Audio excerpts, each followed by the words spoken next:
मित्रों नमः शिवाय। हमारे YouTube चैनल ज्योतिष संजीवनी में आप सभी मित्रों का स्वागत है, अभिनंदन है। मैं ज्योतिष देवक पंडित देवेंद्र द्विवेदी। मित्रों आज मैं आपसे बातें करने आया हूँ लग्न दोष। जन्म कुंडली में लग्न दोष कैसे बनता है और लग्न दोष यदि है उसके लिए हम किस मंत्र का जाप करें, रत्न धारण करें या ना करें। दोनों स्थितियां होती हैं। भले लग्नेश शुभ है पर पीड़ित हो जाने के कारण हम लग्नेश का रत्न धारण करें या ना करें, ऐसी स्थितियां में आज हम आपसे बातें करेंगे। तो सबसे पहले तो प्रथम भाव, आपके जन्म कुंडली का प्रथम भाव जो लग्न है। लग्न से हम क्या विचार करते हैं? शरीर का विचार करते हैं, मस्तिष्क का विचार करते हैं, यानी पूरा शरीर हमारा जो है वो लग्न है। इसी प्रकार से जन्म कुंडली की जो ताकत है वो लग्न है। मैं ये बोलूं कि लग्न जो है कुंडली के स्वामी है, मालिक है। और लग्न लग्नेश दोनों को मजबूत होना आवश्यक है, क्योंकि यदि हमारा लग्न ही मजबूत नहीं होगा तो हमारी पूरी कुंडली जो है कमजोर हो जाएगी। तो किसी भी प्रश्न का उत्तर देखने के पहले लग्नेश की स्थिति देखी जाती है। लग्नेश यदि अच्छे हैं तो कुंडली में जो भी शुभ योग बनते हैं वो अच्छे परिणाम देते हैं। आप लोगों में से बहुत से फोन आते हैं जिसमें यह कहा जाता है कि गुरुजी हमारी कुंडली में रोचक योग है, हंस योग है, गजकेसरी योग है, विपरीत राज योग है, लेकिन इसका लाभ नहीं मिल रहा है। क्योंकि बहुत से लोग सिर्फ ग्रहों को देखते हैं, योगों को देखते हैं, लग्न को नहीं देखते, डिग्री को नहीं देखते। आज मैं आपसे बातें करूंगा लग्न दोष की, और इसमें बिल्कुल भी बहुत सी कुंडलियों में लग्न दोष बनता है। इसमें जरा सी भी चिंता की बात नहीं है। यदि किसी की जन्म कुंडली में लग्न दोष है तो उसके जीवन में कष्ट ही कष्ट होंगे, समस्याएं ही समस्याएं होंगी। सबसे पहले तो मैं आपसे आदर पूर्वक यही बात करूंगा, ऐसा ना सोचें। रोग कितना बड़ा भी हो, अगर डायग्नोज सही हो जाए तो ट्रीटमेंट सही हो जाता है और रोगग्रस्त व्यक्ति जो है वो स्वस्थ हो जाता है। सिर्फ मात्र मंत्रों और रत्नों के माध्यम से आप अपने लग्नेश को मजबूत कर सकते हैं और शेष भावों में जो योग शुभ योग बनते हैं जो भी है उनके परिणाम भी अच्छे आने लगते हैं। थोड़ा समय अवश्य लगता है, 2 महीना लग सकता है, 3 महीना लग सकता है, 6 महीना लग सकता है, लेकिन मैं आपको विश्वास के साथ कह सकता हूं कि मंत्रों के माध्यम से लग्न दोष या कोई भी दोष, किसी भी प्रकार की समस्या है, उससे हम मुक्त हो सकते हैं। सबसे पहले मैं आपसे बातें करूंगा कि आप अपनी कुंडली उठाइए, उसमें देखिए कि सबसे पहले ऊपर लिखा होगा लग्न, और लग्न के बगल में लिखी होगी अंश लिखा होगा या डिग्री लिखा होगा। अब डिग्री कितना महत्वपूर्ण है ये सोचिए। अंश जो है, ग्रहों का जो अंश है, पूरी कुंडली का अध्ययन जो है अंश के ऊपर चलता है। अब डिग्री का महत्व मैं आपको समझा देता हूं कि 12 राशियां हैं और 30 डिग्री की एक राशि बनती है। तो 12 तिहाई 36 360 डिग्री में पूरा एक चक्र हमारा तैयार हो जाता है। अब 30 डिग्री जो एक राशि की है उसको हम 5 जगह विभाजित करते हैं। 6 अंकों में हम 5 जगह उसको विभाजित करते हैं। 0 से लेकर के 6 डिग्री तक 25%, 6 से लेकर के 12 तक 50%, 12 से लेकर के 18 तक 100%, 18 से लेकर के 24 तक 50% और 24 से लेकर के 30 तक 25%। और यदि शुरू में 1-2 डिग्री है, 3 डिग्री है, या लास्ट में 28, 29, 30 डिग्री है, तो ये बिल्कुल ही कमजोर अवस्था हो जाती है। इसके परिणाम जो हैं वो योग कारक ग्रह हो या शुभ ग्रह हो, अशुभ ग्रह हो, किसी भी प्रकार से अपना परिणाम शुभ या अशुभ फल देने में असमर्थ हो जाते हैं।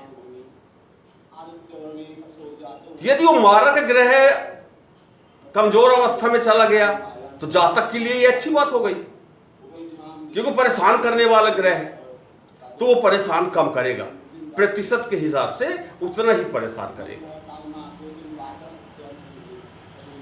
और ये योग कारक ग्रह है, कमजोर अवस्था में है, उसे हम ताकतवर बना लेते हैं रत्नों के माध्यम से, मंत्रों के माध्यम से, रुद्राक्ष के माध्यम से, दान पुण्य करके, अनुष्ठान करके। जैसी भी स्थिति बनती है उसे हम अपने अनुकूल करते हैं। जन्म जन्म के जो कर्म हमारे जन्म कुंडली के माध्यम से हम इस जन्म में हम उसका अध्ययन करते हैं। अब हम बात करते हैं कि लग्नेश,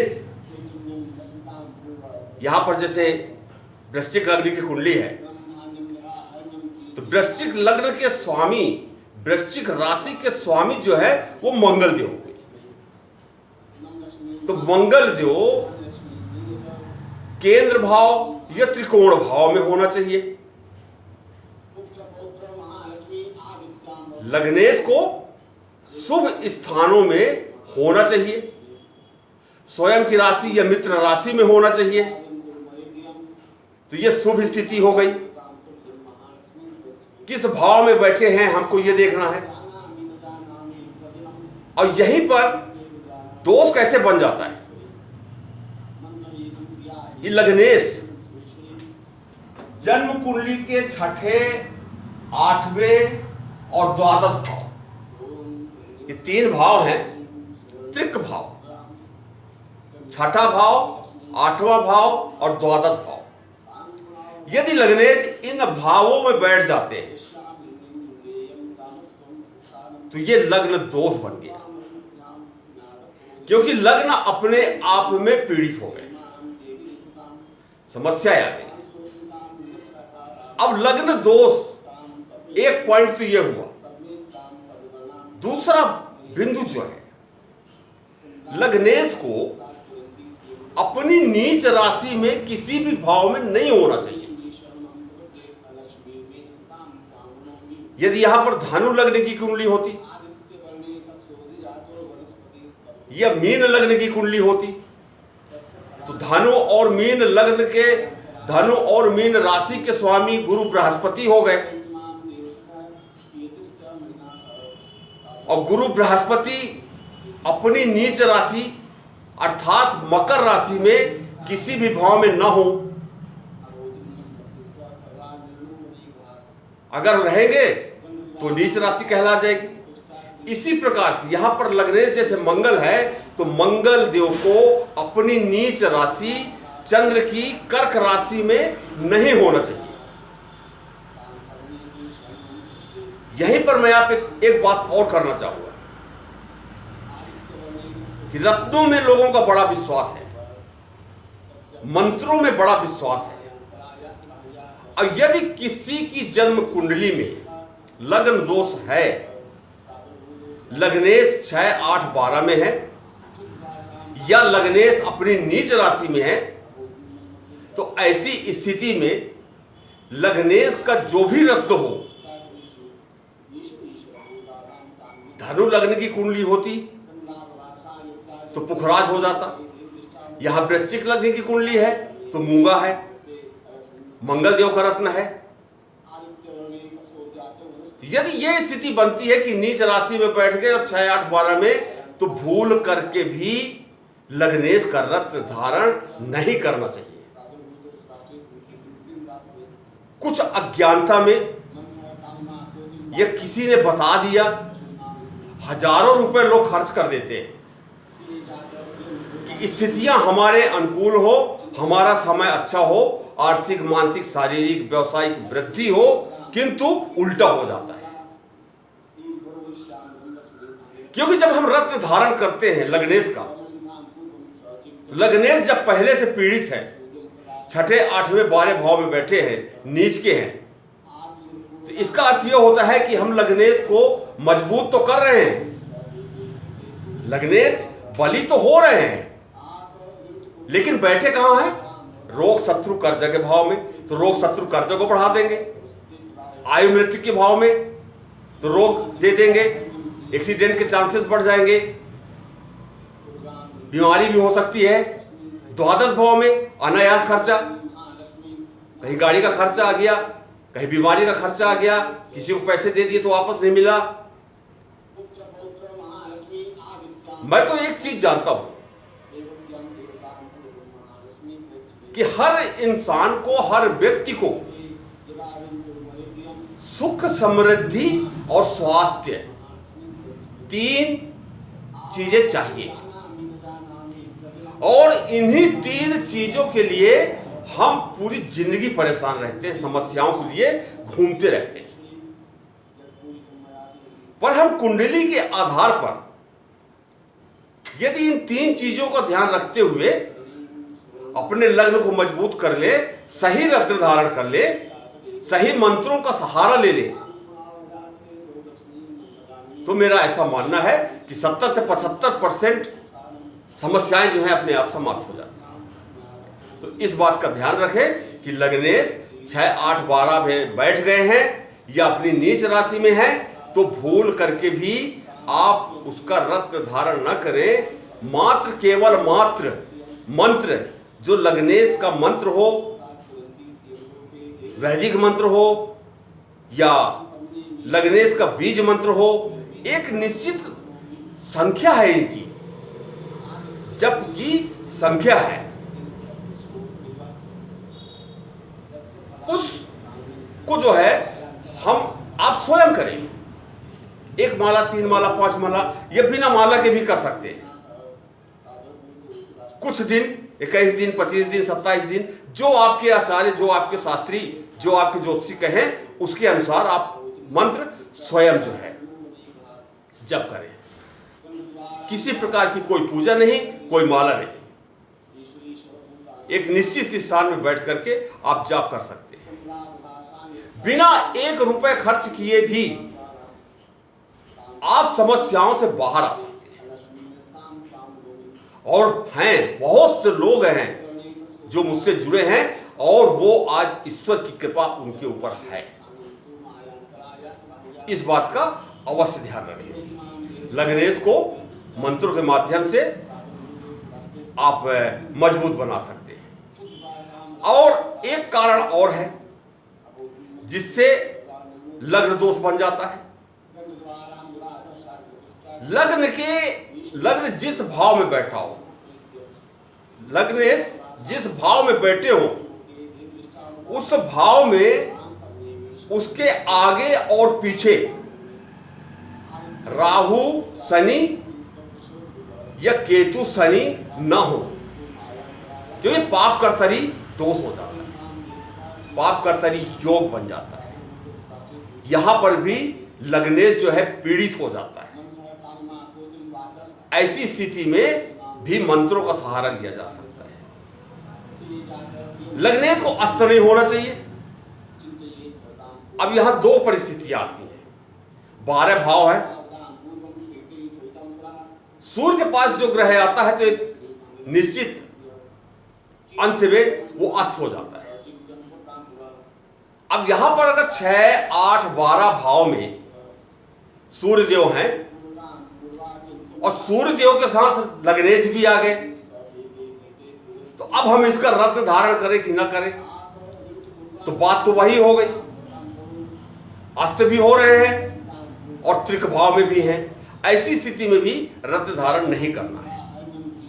हाँ, केंद्र के भावों में, त्रिकोण के भावों में यदि लग्नेश सूर्य के साथ अस्त हो रहे हैं तो उनकी डिग्री देख करके और ओरिजिनल रत्न प्रतिष्ठित जगह से ले, प्रतिष्ठित दुकान से ले, लैब टेस्टेड ले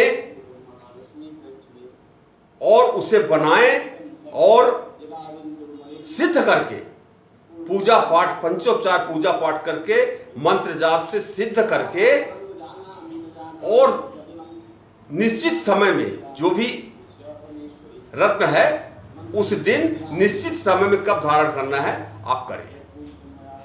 उसके साथ साथ मंत्रों का जाप भी कर सकते हैं। स्थितियां हमारे अनुकूल हो जाएंगी। अब यहां पर एक बात मैं आपसे और करूंगा कि वृश्चिक लग्न की कुंडली ही मैंने क्यों ली है कि एक विपरीत राजयोग बनता है। कि विपरीत राजयोग आपने काफी सुना होगा, विपरीत राजयोग बनता है। अब विपरीत राजयोग यहां पर 6, 8वें और 12वें भाव के स्वामी यदि इन्हीं किसी भावों में बैठ जाते हैं तो विपरीत राजयोग बन जाता है। लेकिन किसी भी राजयोग का बनना, शुभ होना, यह लग्नेश के ऊपर निर्भर करता है। लग्नेश यदि हमारे बली हैं तो विपरीत राजयोग भी अपनी महादशा अंतरदशा में शुभ परिणाम देंगे, अच्छा फल मिलेगा। और यदि लग्नेश कमजोर हैं तो परिणाम 0 हो सकता है। तो जब तक हम लग्नेश को अपने अनुकूल नहीं कर लेते तब तक किसी भी योग राजयोग के बारे में सोचना या कहना, या सिर्फ कुंडली देख करके मानना कि हमको इसका परिणाम अच्छा मिलेगा, शायद नहीं मिलेगा। यहां पर छठा भाव जो है ये मेष राशि है, लग्न जो है वृश्चिक राशि है। अब वृश्चिक राशि और मेष राशि दोनों मंगल देव की राशियां हैं, तो लग्नेश तो मंगल हुए और छठे भाव के स्वामी भी मंगल हुए। और मंगल देव 6, 8, 12 में अगर बैठ जाते हैं तो क्या विपरीत राजयोग बनेगा? नहीं बनेगा। इसलिए नहीं बनेगा कि लग्नेश को शुभ स्थान में बैठना था। भले ही छठे भाव के स्वामी मंगल देव हैं पर लग्नेश भी हैं, तो लग्नेश के साथ ये स्थिति नहीं आती है कि लग्नेश जब पीड़ित हो गए और छठे, 8वें, 12वें भाव में बैठ गए तो वहां पर विपरीत राजयोग नहीं बनेगा। दूसरी बात एक और करना चाहता हूं, ये अष्टम भाव जो बुध है या द्वादश भाव तुला राशि है, तो बुध देव अष्टम भाव के स्वामी हुए, शुक्र देव द्वादश भाव के स्वामी हुए। अब शुक्र और बुध छठे, 8वें और 12वें भाव में अगर बैठते हैं तो क्या विपरीत राजयोग बनेगा? जी बनेगा। लेकिन यहां पर फिर वही स्थिति आ जाती है कि ये तभी शुभ परिणाम देंगे जब लग्न मजबूत होगा। माने हम ये देखें कि हम किसी बिंदु पर बात करें और ज्योतिष के माध्यम से कुंडली की बात करें, समस्याओं की बात करें, ग्रहों की बात करें, राशियों की बात करें, तो सबसे पहले हमें जो है लग्न को ही देखना है। लग्न यदि मजबूत है तो पूरी कुंडली आपकी मजबूत है। और लग्न मजबूत नहीं है तो मजबूत कैसे किया जाए ये मैंने आपको बताया है। मित्रों, समस्या का निदान जो है समस्या में ही छिपा होता है, पर हमारी दृष्टि अन्य जगह रहती है, हम ढूंढ नहीं पाते हैं। अगर ये वीडियो आपको अच्छा लगा हो इसे लाइक कर दीजिए, अपने फेसबुक ग्रुप, व्हाट्सएप ग्रुप और भी जो ग्रुप हैं उसमें शेयर कर दीजिए, सब्सक्राइब कर लीजिए।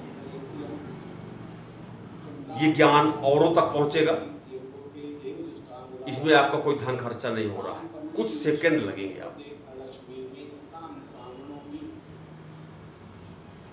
आप भी किसी समस्या से परेशान हैं, आप अपनी या अपनों की जन्म कुंडली दिखाना चाहते हैं, किसी भी प्रकार की समस्या से परेशान हैं, ज्योतिषी परामर्श चाहते हैं, विद्वान ब्राह्मणों से, आचार्यों से किसी प्रकार का अनुष्ठान कराना चाहते हैं, दिए गए नंबर में अपना नाम, जन्म तारीख, जन्म समय, जन्म स्थान व्हाट्सएप मैसेज करें। मैं आपसे बातें करूं। इन्हीं शब्दों के साथ भगवान शिव, शिवा, भगवान महामृत्युंजय आपके आपके परिवार के ऊपर हमेशा खुश रहें, उनका आशीर्वाद बना रहे।